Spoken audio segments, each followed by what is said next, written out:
متقین کا امام بنا، یعنی اس میں اس طرف یہ دلالت ہے کہ ہمیں لوگوں کو متقی اور ان متقیوں کا ہمیں امام بنا۔ تو دین میں امامت کا طلبگار ہونا، یعنی دین میں ایک بلند مرتبہ، جیسے کہ عموماً دنیا دار قسم کے جو لوگ ہوتے ہیں انہیں ریاست، انہیں اتھارٹی، انہیں ولایت اور یہ جو سیٹ ہے یا کرسی ہے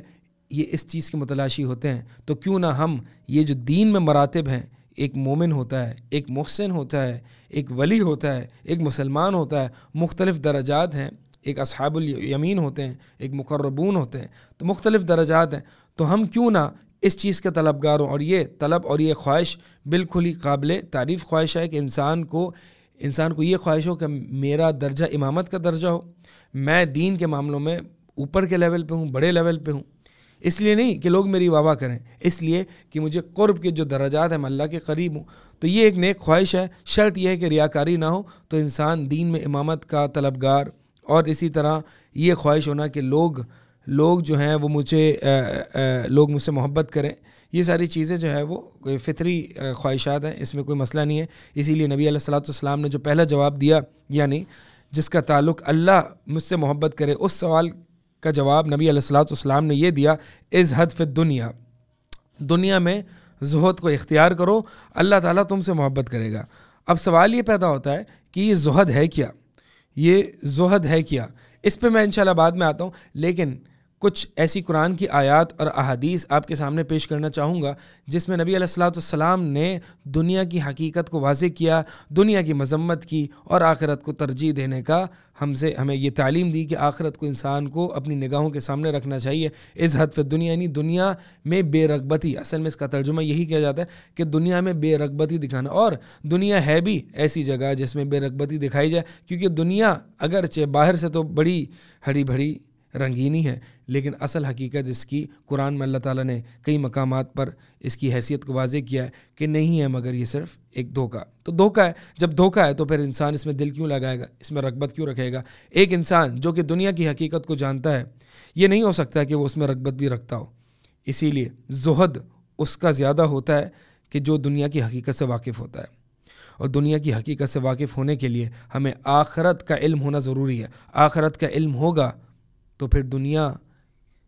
بہت ہی حقیر آپ کی نگاہوں میں آ جائے گی، اور جتنی حقیر دنیا آپ کی نگاہوں میں ہوگی اتنا ہی دنیا کی حقیقت آپ کے سامنے واضح ہوگی۔ دنیا کی حقیقت واضح ہوگی تو دنیا سے دل نہیں لگے گا، جب دنیا سے دل نہیں لگے گا تو اللہ تعالیٰ سے دل لگے گا۔ تو یہی بات ہے، اللہ تعالیٰ قرآن میں کئی مقامات پر دنیا کو ترجیح نہ دینے کا ہمیں درس دیا ہے، بل تؤثرون الحیات الدنیا والآخرۃ خیر وابقیٰ، بلکہ اللہ تعالیٰ ہمیں کہیں جھنجھوڑ رہا ہے، کہیں ہلا رہا ہے، کہیں ڈانٹ ڈپٹ ہے، کہیں ترغیب ہے، مختلف انداز سے اللہ تعالیٰ ہمیں یہ سمجھا رہے ہیں کہ بل تؤثرون الحیات الدنیا، بلکہ تم تو دنیا کی زندگی کو ترجیح دیتے ہو، والآخرۃ خیر وابقیٰ، اور حالانکہ آخرت وہ زیادہ بہتر اور زیادہ باقی رہنے والی ہے۔ ظاہر سی بات ہے، آخرت کا اور دنیا کا کوئی تقابل ہی نہیں ہے۔ نبی علیہ الصلوۃ والسلام نے ایک حدیث میں دنیا اور آخرت کا تقابل اور کمپیریزن کر کے بتایا کہ دنیا آخرت کے مقابلے میں، یا آخرت دنیا کے مقابلے میں ایسی ہے جیسے کہ تم میں سے کوئی شخص اپنی انگلی سمندر میں ڈالتا ہے اور پھر اس کو نکالتا ہے تو دیکھے انگلی پر کتنا پانی لگا ہے، یہ ہے دنیا اور پورا سمندر آخرت ہے۔ اسی طرح ایک اور حدیث میں نبی علیہ الصلوۃ والسلام فرماتے لموضع صوت احدکم فی الجنۃ خیر من الدنیا وما فیہا، کہ جنت میں ایک چھوٹی ڈنڈی جتنی جگہ پوری دنیا اور جو کچھ اس میں ہے اس سے بہتر ہے۔ اب جنت کی اتنی چھوٹی سی جگہ، یہ دنیا وما فیہا سے بہتر ہے، تو کوئی کمپیریزن ہی نہیں ہے۔ اگرچہ یہ ہمیں سمجھانے کے لیے بتایا جا رہا ہے، ویسے تو کوئی کمپیریزن ہے ہی نہیں، یعنی دنیا اور آخرت کا کوئی کمپیریزن ہی نہیں ہے۔ جیسے کہ پوچھا جائے گا قیامت والے دن کہ کم لبثتم فی الارض عدد سنین، کتنے ایام رہے تم یا کتنے سالوں رہے تم اس زمین میں، لبثنا یوما او بعد یوم فاسأل العادین، کہ ہم کہیں گے ہم جو ہے وہ دن یا دن کا کچھ حصہ رہے، کیونکہ جب آخرت کو انسان اپنی نگاہوں سے دیکھ لے گا کل کو قیامت والے دن، تو اس کو دنیا کی حقارت، دنیا کی بے رغبتی، دنیا کی حقیقت واضح ہو جائے گی کہ بھائی ہم تو صرف دن کا آدھا حصہ رہے یا چند لمحات رہے۔ اصل زندگی تو آخرت کی زندگی ہے، لیکن ابھی چونکہ ہم دنیا کی زندگی میں، اور یہ دنیا ایک دھوکے کا سامان ہے، اس لیے ہم یہ سمجھ بیٹھتے ہیں اور اس دھوکے میں آ جاتے ہیں کہ بھائی ابھی تو بہت ٹائم پڑا ہے، ابھی تو بڑی لمبی زندگی ہے۔ تو اللہ تعالیٰ جو ہے وہ ایک اور جگہ فرماتے ہیں ترید عرض الدنیا واللہ یرید الآخرہ، تم لوگ دنیا کا ساز و سامان جو کہ فانی ہے وہ چاہتے ہو، لیکن اللہ تعالیٰ تمہارے لیے آخرت چاہتا ہے۔ تو دنیا کی حقارت جو ہے وہ ایک حدیث میں نبی علیہ الصلوۃ والسلام صحابہ کے ساتھ جا رہے تھے اور راستے میں دیکھا ایک بکری مری پڑی ہے۔ موقع کو غنیمت جان کے نبی علیہ الصلوۃ والسلام نے صحابہ کو دنیا کی حقیقت سے واضح کرنا چاہا اور پوچھا صحابہ سے کہ بتاؤ ذرا یہ بکری کی حیثیت تمہارے یہاں کیا ہے؟ کیا تم میں سے کوئی خریدے گا مجھ سے یہ؟ کہا یا رسول اللہ یہ بکری اگر زندہ ہوتی تو بھی اس کو نہ خرید دے، کیونکہ اس کے کان میں عیب ہے، اس کے کان میں کوئی نہ کوئی عیب ہے، تو زندہ ہوتی تو بھی ہمارے کام کی نہیں تھی، اب تو یہ مری ہوئی ہے، یعنی یہ تو بالکل ہی ہمارے ہاں اس کی کوئی قیمت ہی نہیں ہے۔ نبی علیہ الصلوۃ والسلام نے فرمایا اللہ کی قسم یہ دنیا جو ہے، یہ دنیا اللہ کے نزدیک اتنی ہی حقیر ہے جتنی یہ بکری تمہارے نزدیک حقیر ہے۔ تو دنیا کی کوئی قیمت نہیں ہے اللہ کے ہاں۔ ایک اور حدیث میں آتا ہے نبی علیہ الصلوۃ والسلام فرماتے ہیں دنیا، اللہ کی قسم اگر یہ دنیا اللہ کے نزدیک مچھر کے پڑ کے برابر بھی ہوتی، اللہ تعالیٰ ایک کافر کو ایک گھونٹ پانی نہ دیتا، لیکن اللہ تعالیٰ سب کو کھلا رہا ہے، سب کو پلا رہا ہے، یہ اس کی رحمت کا تقاضا بھی ہے، یہ اس کی رحمت بھی ہے، لیکن اصل بات یہ بھی ہے کہ اس دنیا کی کوئی حیثیت نہیں ہے اللہ کے ہاں، کوئی حیثیت نہیں ہے۔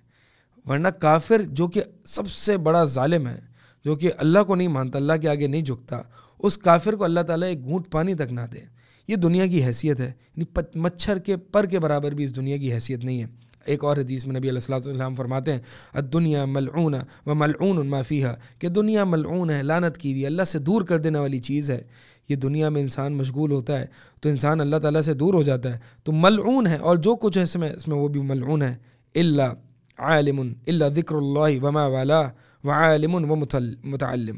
الا ذکر اللہ وما والا، تو یہ تمام دنیا ملعون ہے، لعنت کی ہوئی ہے سوائے اللہ کے ذکر کے، اور جو اللہ کے ذکر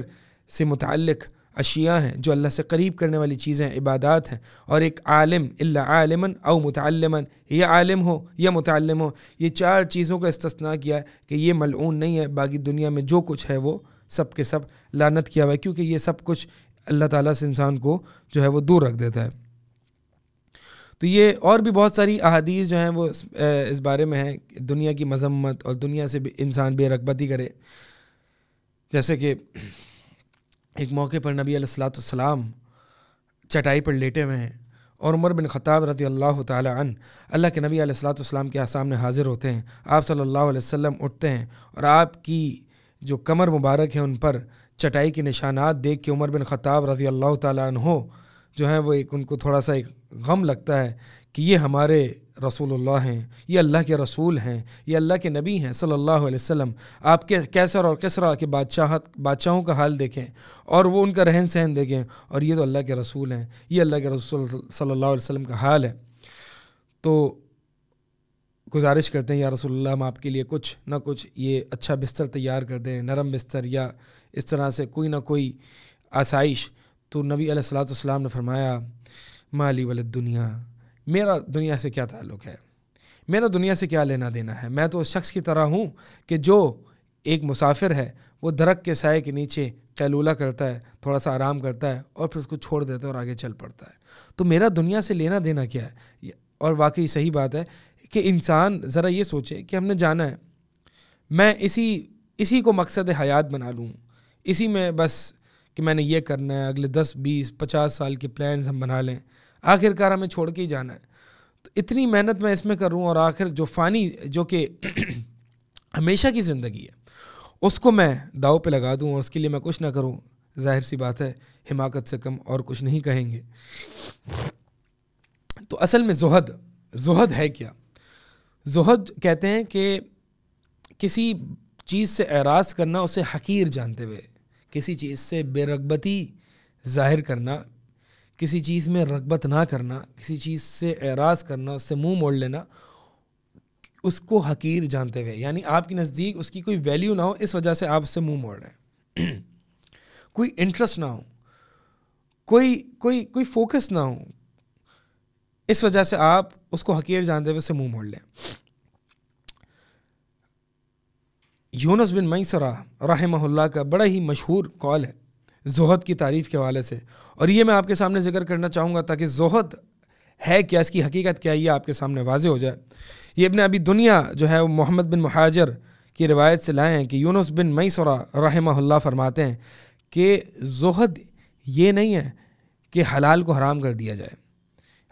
حلال چیز کو حرام سمجھا جائے، حلال سے بھی اجتناب کیا جائے، نہیں، زہد یہ نہیں ہے۔ زہد مال کو ضائع کرنے کے بھی نام نہیں ہے۔ مطلب مثال کے طور پر آپ کے پاس مال آیا، آپ نے اس کو ضائع کر دیا کہ نہیں، زہد اور دنیا سے بے رغبتی کا تقاضا ہے کہ میں اس مال کو اپنے پاس رکھوں ہی نہ، کہ مال کو ضائع کر دوں، مال کو لوں ہی نہ، نہیں، زہد اس کا نام نہیں ہے۔ زہد کس چیز کا نام ہے؟ 3 چیزوں کا نام ہے۔ پہلی چیز زہد جو ہے، زہد ان تکون بما فی ید اللہ اوثق منک بما فی یدک،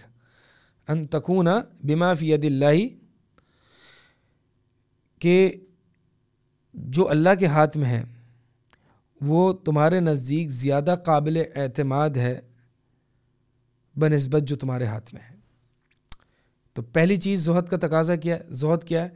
کہ جو اللہ کے ہاتھ میں، اللہ کے پاس کیا ہے؟ آسمان اور دنیا کی بادشاہت ہے، ہر چیز اللہ کے ہاتھ میں، ہر چیز کی ملکیت اللہ، حقیقی مالک ہے ہی وہ۔ تو جو اللہ کے پاس ہے آپ کو اس پر زیادہ اعتماد ہو بنسبت جو آپ کے پاس ہے۔ عموماً ہوتا یہ ہے کہ انسان کے پاس ایک چیز ہوتی ہے، انسان کے پاس پیسہ ہوتا ہے، انسان یہ سمجھ رہا ہوتا ہے پتہ نہیں میں اس سے کیسے اپنی زندگی کا گزر بسر کروں گا، یہ میری ایک چھوٹی سی پاکٹ منی ہے، یہ میری ایک مختصر سی سیلری ہے، میں اس مہنگائی کے دور میں کیسے جیوں گا۔ کیونکہ اس کی نظر، اس کا اعتماد اس کے ہاتھ میں جو ہوتا ہے اس پر ہوتی ہے۔ لیکن اگر ایک انسان کا اعتماد اور بھروسہ اور توکل اللہ کے ہاتھ میں جو ہے اس پر ہو، تو اس کو جو اپنے ہاتھ میں دکھ رہا ہے اس کی فکر نہ ہو۔ یعنی زاہد یا زہد یہ ہے کہ انسان دیکھے میرے پاس مال نہیں ہے، ٹھیک ہے، مجھے اس کی پرواہ ہی نہیں ہے، مجھے اللہ کے پاس تو ہے نا، اللہ کے پاس تو ہے، اور میں اللہ کا بندہ ہوں نا، میرا رب اللہ ہے۔ جب میرے بادشاہ کے پاس آسمان اور زمین کی ملکیت ہے تو مجھے کیا ٹینشن لینے کی ضرورت ہے کہ میرے پاس کچھ ہے بھی یا نہیں؟ بس مجھے پتہ ہے وہ مجھے کھلائے گا، مجھے پتہ ہے وہ میرا رب ہے، مجھے پالے گا، مجھے بھوکا نہیں مارے گا، میں بھوک سے نہیں مروں گا، یہ مجھے پتہ ہے۔ اسی لیے کسی سے پوچھا گیا کہ کیا تجھے فقر اور فاقے سے، فقیری سے ڈر نہیں لگتا؟ وہ جواب میں کیا ہی خوب جواب دیتا ہے، کہتا ہے کہ میں کیسے ڈروں فقر سے کہ میرا مالک آسمان اور زمین کا بادشاہ ہے، اس کے ہاتھ میں آسمان اور زمین کے خزانے ہیں، یعنی میں کیسے ڈر سکتا ہوں؟ مثال کے طور پر آپ کو یہ بات بتاؤں، ایک شخص ہے، ایک نوجوان ہے، اس نوجوان سے پوچھتے ہیں کہ یار تمہیں اپنے فیوچر مستقبل کے بارے میں ڈر نہیں لگتا؟ کیا کرو گے، کیا کماؤ گے؟ وہ کیا آگے سے، اگر وہ امیر باپ کی اولاد ہوتا ہے، کیا کہتا ہے؟ میرے باپ کے پاس پیسہ اتنا ہے، مجھے کوئی ٹینشن لینے کی ضرورت ہی نہیں ہے، مجھے فکر کرنے کی ضرورت نہیں ہے۔ کیوں؟ اگرچہ اس کے پاس نہیں ہے لیکن اس کی نظر کس پر ہوتی ہے؟ اس کے باپ کے پاس ہے۔ میرے باپ کے پاس ہے تو مجھے کوئی ٹینشن لینے کی ضرورت ہی نہیں ہے۔ مجھے بتائیں ذرا، باپ تو پھر بھی انسان ہے نا، باپ کے پاس جو پیسہ ہے وہ جا بھی سکتا ہے، اللہ کی ملکیت میں جو آسمان اور زمین کے خزانے ہیں وہ کبھی جا سکتے ہیں؟ اللہ اکبر، اللہ کی ملکیت میں جو کچھ ہے، آپ کس چیز کا انسان کو خوف ہے؟ یار میں اللہ کا بندہ ہوں، میں اپنے رب کا بندہ ہوں، میں اس کے آگے سجدہ کرتا ہوں 5 وقت، میں اللہ کے آگے جھکتا ہوں، اللہ کے آگے گر گراتا ہوں۔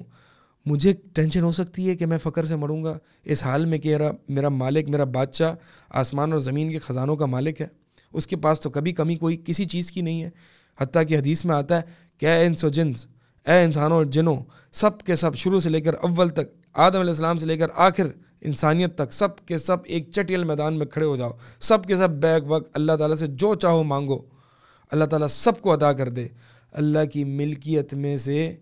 اتنا بھی کم نہیں ہوگا جتنا ایک سوئی، ایک نیڈل پانی میں ڈالی جاتی ہے اور پھر جب وہ نکالی جائے تو کیا وہ نیڈل پانی یا وہ سوئی سمندر میں سے کتنا کا پانی کم کر دے گی؟ اللہ کی ملکیت میں سے اتنا بھی کم نہیں ہوتا۔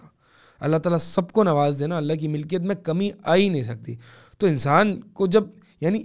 تعجب ہے، واللہ تعجب ہے اس عبد الرزاق پہ جس کا رب رزاق ہے، وہ ڈرتا ہے کہ مجھے روزی نہیں ملے گی. کیسا عبدالرزاق ہے؟ اس عبدالقادر پر تعجب ہے کہ جو ڈرتا ہے اس بات پر کہ میرے خرچے کیسے پورے ہوں گے. اس کا رب قادر ہے اور وہ عبدالقادر ہے. تعجب ہے اس عبدالباسط پر کہ جس کا رب رزق کو پھیلانے والا ہے اور تنگ کرنے والا ہے جس پر چاہے. تعجب ہے اس پر کہ وہ کیسا بندہ ہے کہ اس کو اس بات میں شک ہے پتہ نہیں مجھے رزق ملے گا یا نہیں ملے گا. اللہ اکبر. تو یہ انسان کو جو ہے نا یہ مانا ہے کہ زہد کیا ہے کہ آپ کا اصل بھروسہ، اصل نظر جو اللہ کے پاس ہے خزانے اس پر ہو، نہ کہ جو آپ کے پاس ہے. آپ کو بظاہر اپنے پاس کچھ نہیں دکھ رہا، میرے ہاتھ میں کچھ نہیں ہے، میرا کوئی اتنا کیپٹل نہیں ہے، کوئی ویلتھ نہیں ہے، کوئی مسئلہ نہیں، میرے رب کے پاس تو ہے نا، میں فقیر ہوئی نہیں، میرے رب کے پاس ہے. اللہ اکبر. دوسرا کیا ہے کہ زہد کیا ہوتا ہے؟ وَأَن يَكُونَ حَالُكَ فِي الْمُصِيبَةِ وَحَالُكَ إِذَا لَمْ تُصِبْ بِهَا سَوَاءً. اور ایک اور بعض اہل علم فرماتے ہیں کہ یعنی مصیبت میں اور جب مصیبت نہ ہو، ان دونوں صورتوں میں تمہاری حالت ایک جیسی ہو. بعض سلف فرماتے ہیں اس کی یعنی زہد یہ بھی ہے کہ مصیبت کی وجہ سے جو اجر و ثواب ہے اس کی حرص زیادہ ہو بنسبت وہ جو مصیبت جو آپ سے کوئی نعمت لے کے چلی گئی اس نعمت کی بقا سے کی حرص سے زیادہ اس مصیبت کے اجر و ثواب کی حرص ہو. یعنی مثال سے بات سمجھاتا ہوں. مثال کے طور پر کہ ایک شخص ہے، اس کو کوئی مصیبت پہنچتی ہو اور اس کا مثال کے طور پر کاروبار میں نقصان ہو جاتا ہے. اب وہ جو نقصان ہوتا ہے، وہ جو مصیبت ہوتی ہے، ایک ہے مصیبت کا اجر و ثواب. اب اجر و ثواب کی حرص اس سے زیادہ ہوتی ہے بنسبت اس مال و دولت کے یا اس کاروبار کے جو ہلاک ہو گیا. اسی لیے آپ دیکھیں کہ اللہ تعالیٰ جو ہے وہ کسی شخص کے بیٹے کو فوت کرتا ہے. جب اللہ تعالیٰ کسی شخص کے بیٹے کو فوت کرتا ہے تو وہ ملائکہ سے پوچھتا ہے کہ اے ملائکہ، تم نے جو ہے وہ اس کے بیٹے کو فوت کر دیا، اس کے بیٹے کی روح کو قبض کر لیا. ملائکہ کہتے ہیں فیقولون نعم، کہتے ہیں حل اخذتم، اللہ تعالیٰ فرماتا ہے حل اخذتم بثمرۃ فؤاد عبدی، کہ کیا تم نے اس کے جگر کے ٹکڑے کو لے لیا. فیقولون نعم،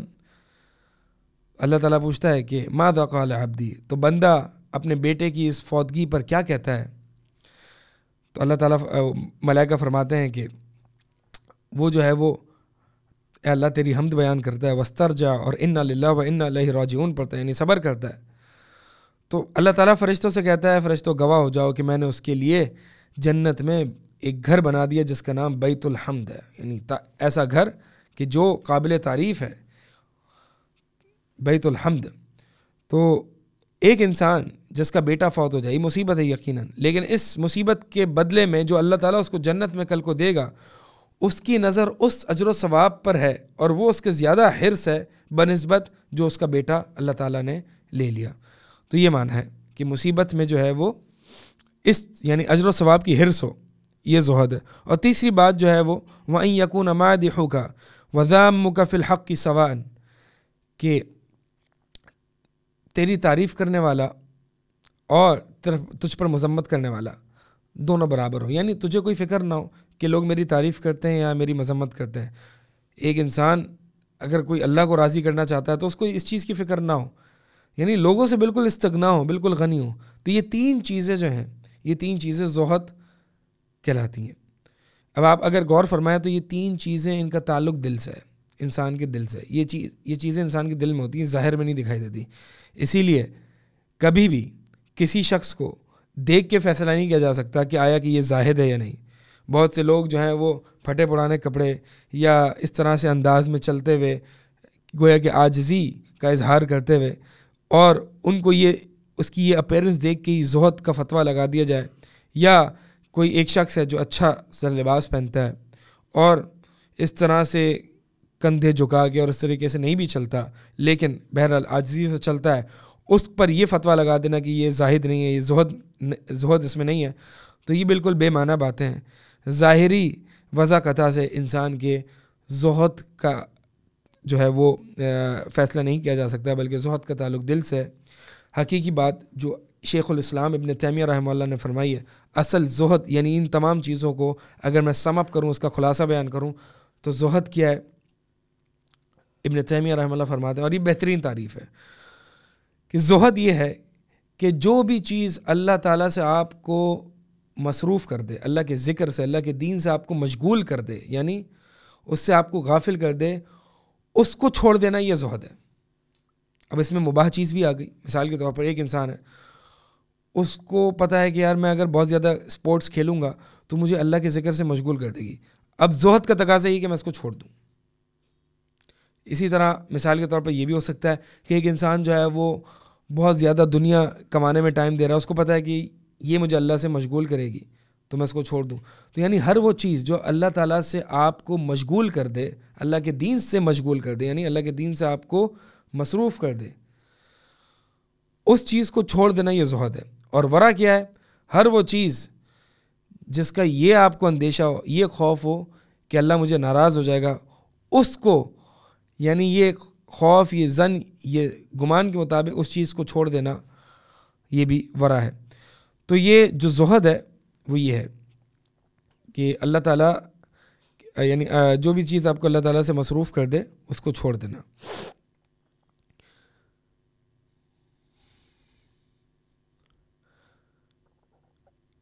اب اصل میں اس جو زہد کے حوالے سے بات کرنی ہے وہ یہ ہے کہ یہ بات عموماً جان لیا جائے کہ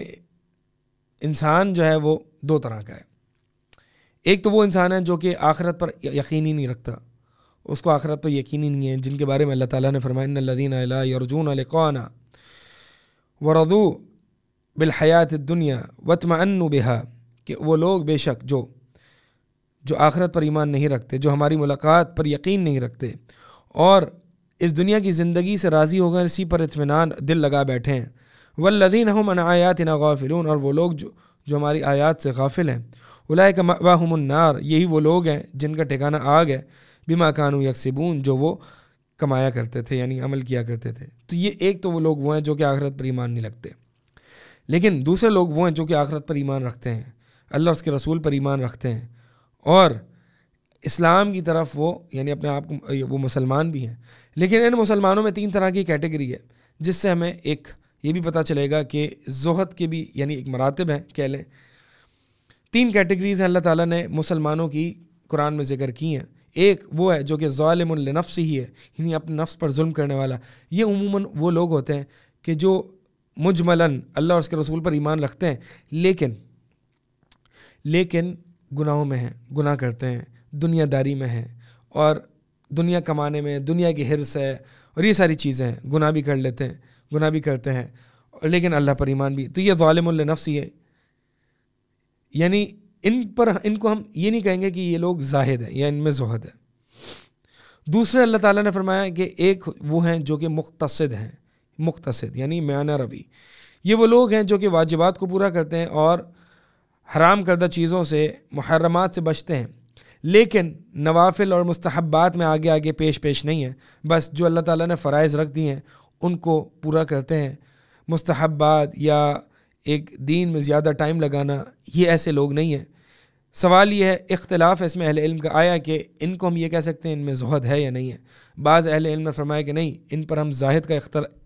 اطلاق نہیں کر سکتے۔ بعض اہل علم کہتے ہیں کہ نہیں، ان کو ہم زاہد کہیں گے لیکن یہ منیمم لیول آف زہد ہے۔ بعض اہل علم فرماتے ہیں کہ یہ منیمم لیول آف زہد ہے۔ بہرحال زہد کے بھی درجات ہیں، جیسے کہ تقویٰ کا منیمم ریکوائرمنٹ کیا ہے کہ شرک سے بچنا، اور پھر اس کے بھی درجات ہیں۔ تو اسی طرح ہم زہد کہہ سکتے ہیں کہ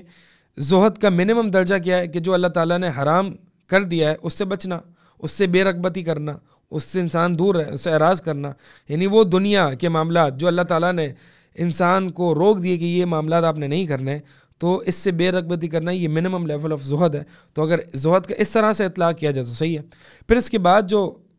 سب سے اونچے لیول کا طبقہ ہے وہ ہے سابقم بالخیرات باذن اللہ. یہ وہ لوگ ہیں جو کہ خیر میں پیش ہونے والے ہیں, یعنی ہر خیر کے کام, ہر دین کے کام, ہر بھلائی کے کام میں آگے رہنے والے. یہ وہ ہیں جو فرائض کو بھی پورا کرتے ہیں, محرمات سے بھی بچتے ہیں, اور مستحبات اور نوافل کو بھی دین میں بھی اپنا کافی حد تک وہ ٹائم لگاتے ہیں, اپنے آپ کو دین میں مصروف رکھتے ہیں, دین کے کاموں میں. اور یہ ابن رجب الحنبلی رحمہ اللہ فرماتے ہیں یہ دو قسم کے لوگ ہیں, یعنی سابقون بالخیرات دو طرح کے زہد کے حوالے سے. ایک تو وہ ہیں جو یہ کہتے ہیں کہ بس مجھے دنیا اتنی چاہیے جتنی میری کمر سیدھی رہ جائے اور میں اللہ کی عبادت کر لوں, بس مجھے اتنی ہی دنیا چاہیے. زائد دنیا آتی ہے تو وہ خرچ کر دیتے ہیں, رکھتے ہی نہیں اپنے پاس. ایک طرح کی کیٹیگری وہ ہے. دوسری کیٹیگری وہ ہے کہ وہ کہتے ہیں کہ نہیں, مال اگر زائد آ جائے تو کوئی مسئلہ نہیں ہے, ہرس ایسی نہ ہو کہ انسان کو دین سے روک دے. اگر آ جاتا ہے زائد مال, یا یہ اس طرح کے وہ لوگ ہیں کہ جو مباح کاموں کو ارتکاب کرتے ہیں, یعنی مثال کے طور پر وہ تھوڑا سا بریک بھی لیتے ہیں, وہ تھوڑا سا انجوائے بھی کر لیتے ہیں, لیکن نیت کیا ہوتی ہے کہ وہ اگر دنیا کی مثال کے طور پر کھانے کو انجوائے کر لیا, اچھا کھانا کھا لیا, اچھا لباس پہن لیا, یا کہیں اگر مثال کے طور پر گھومنے پھرنے چلے گئے, تو یہ وہ یعنی سابقون بالخیرات کی دوسری کیٹیگری وہ ہے کہ جو ان چیزوں کو کرتی ہے, لیکن مقصد صرف کیا ہوتا ہے, مقصد یہ ہوتا ہے کہ عبادت میں قوی ہو جائے, عبادت میں اسٹرانگ ہو جائے. یعنی اگر وہ سپورٹس کھیلتے ہیں تو عبادت میں اسٹرانگ ہو جائے, عبادت میں مزید قدرت آ جائے. ٹھیک ہے. اسی طرح اگر وہ کہیں گھومنے پھرنے چلے جاتے ہیں ونس ان اے بلو مون یا ونس ان اے وائل, وہ یعنی مقصد ان کا یہ روٹین نہیں ہے, کبھی کبھار اگر چلے گئے یہ بریک لے لیا تو وہ اس لیے لے لیا کہ عبادت میں اپنے آپ کو, دین میں وہ جو ٹائم لگا رہے ہیں اس میں اپنے آپ کو مزید اسٹرانگ کر سکیں, تو اس میں بھی انشاءاللہ کوئی حرج نہیں. یعنی دونوں کیٹیگری کے جو ہیں وہ لوگ پائے جاتے ہیں. اسلاف میں جو ہے وہ دونوں کیٹیگری کے لوگ رہے ہیں, یعنی سابقون بالخیرات جو ہے وہ دونوں کیٹیگری کے لوگ رہے ہیں. اسی لیے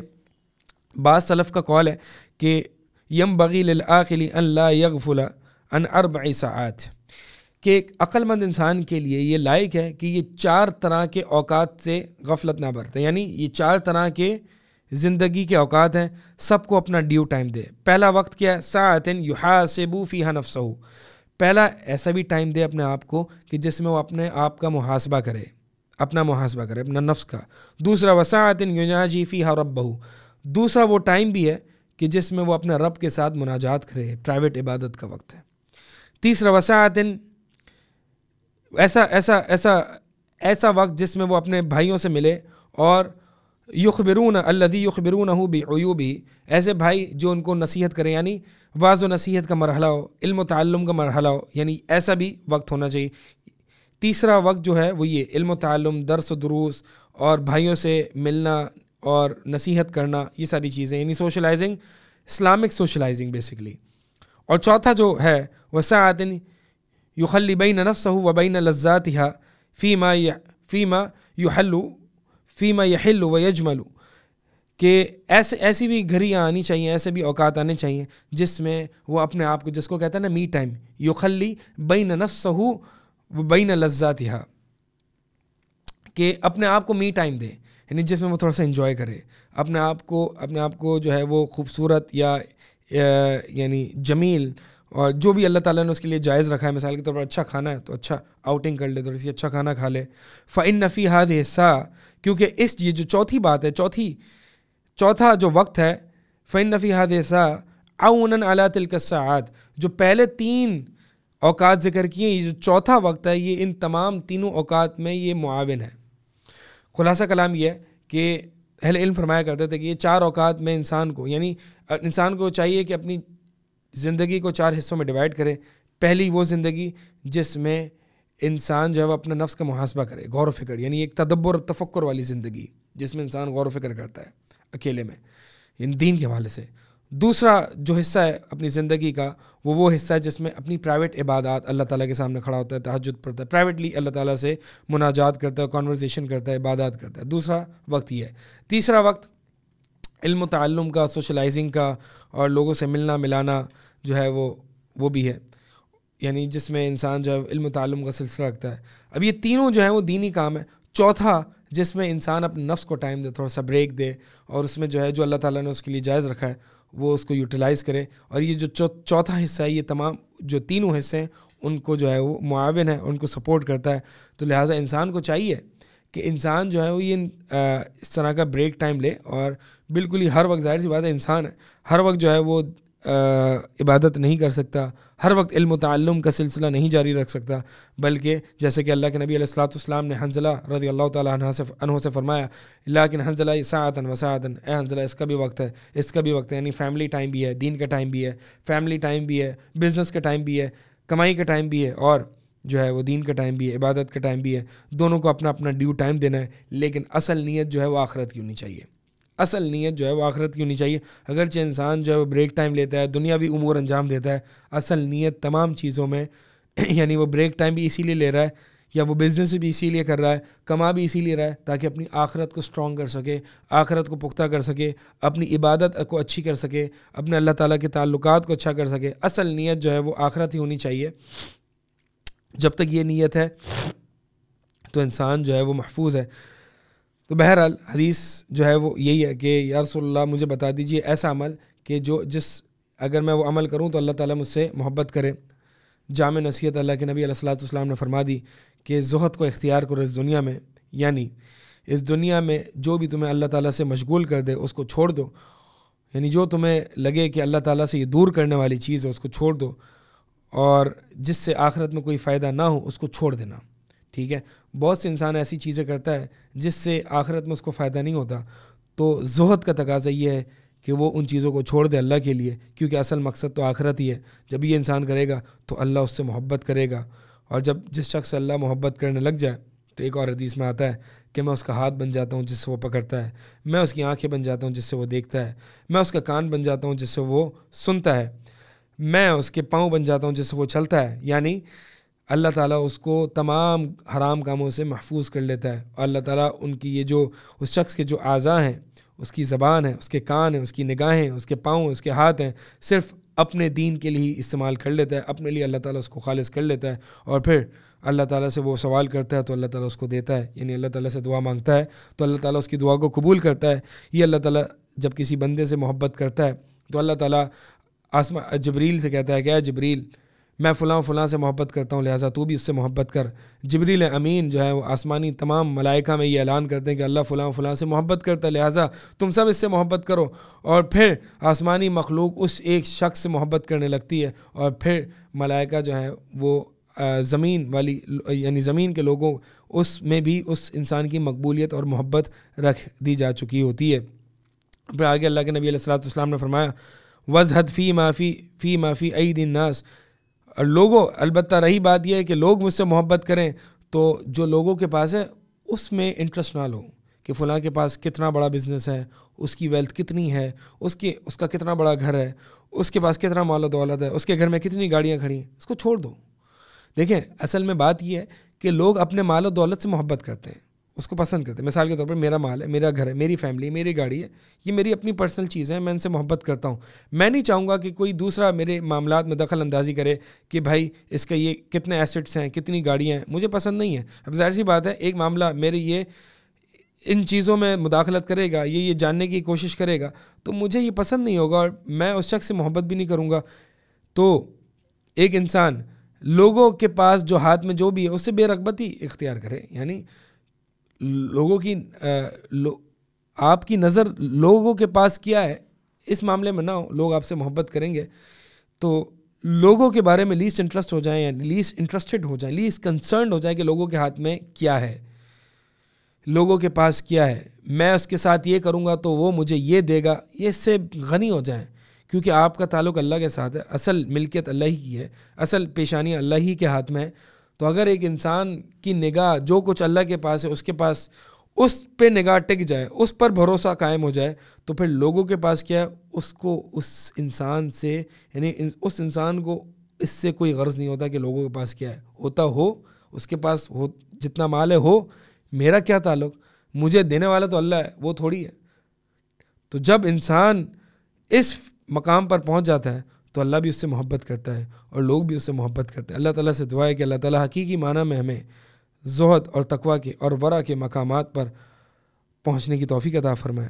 اقول قولی ھذا استغفر اللہ لی ولکم۔